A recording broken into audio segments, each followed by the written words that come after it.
I just want to say there's been some absolutely amazing talks this evening, and there's been some really poignant things spoken about. So what I'm about to talk about is absolute nonsense, and I'm really sorry.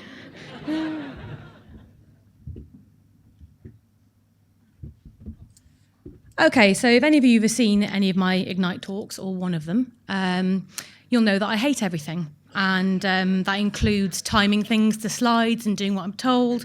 So I'm just playing a load of random shit in the background, and hopefully it'll match up at some point, and if it doesn't really matter. So my talk today is about why I will never be a Submariner. First of all, though, a little bit of background about me. You know when people get really famous, like Robbie Williams, and he goes on talk shows, and it's always like, oh, my teacher said I'd never amount to anything, and now look at me, and he's all like making it rain. I never ever had that. I've always been an avid overachiever. I blame my parents. My school reports were always very much, oh, Lucy, she'll go far, and we expect great things of her, and Lucy's the bomb, paraphrasing. Remember the National Record of Achievement folders? Yeah, they were great. Basically, when you opened mine, I'm pretty certain you could hear harps playing.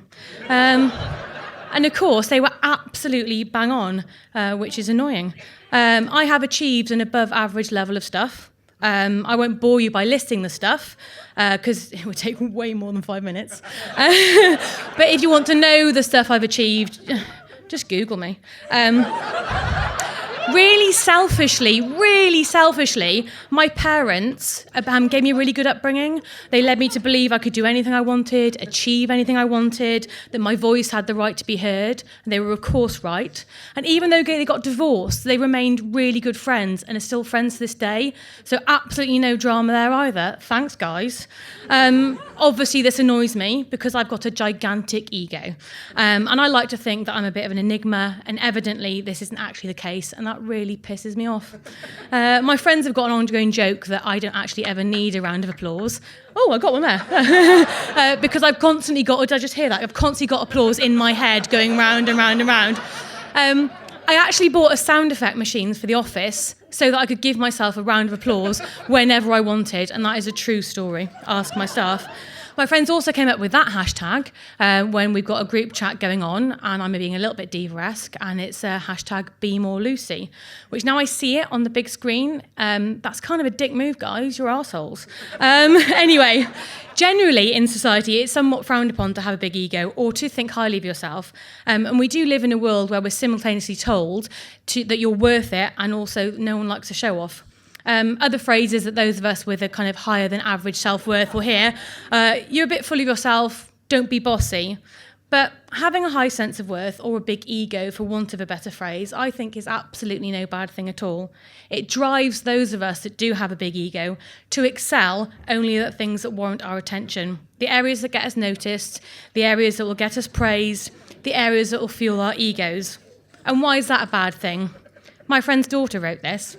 It's a poem called Look at Me that goes, I am pretty and beautiful and kind, and I am cheerful and I am funny, and look at my beautiful hair and look at my pretty nails. She's 5, and I hope that society never tells her not to feel that way about herself. Because society's told us all at some point that self-confidence, worth and ego are ugly traits and we shouldn't have them, and that simply isn't true. I am very good at some things, and I'm utterly terrible at others, and I choose not to do the things that I'm bad at. They make me feel bad, don't like to do it. As a side note, that isn't to say I won't do new things, that I won't try new stuff. Because of my ego, I generally believe I'll be good at everything, and I'm actually surprised when I'm not. We recently went to Bermuda with my mum, and we decided to get mopeds, and she'd ridden one since she was 16, whizzed off on it, off into the distance, woo. I got on it assuming it would be easy. It wasn't, I couldn't do it.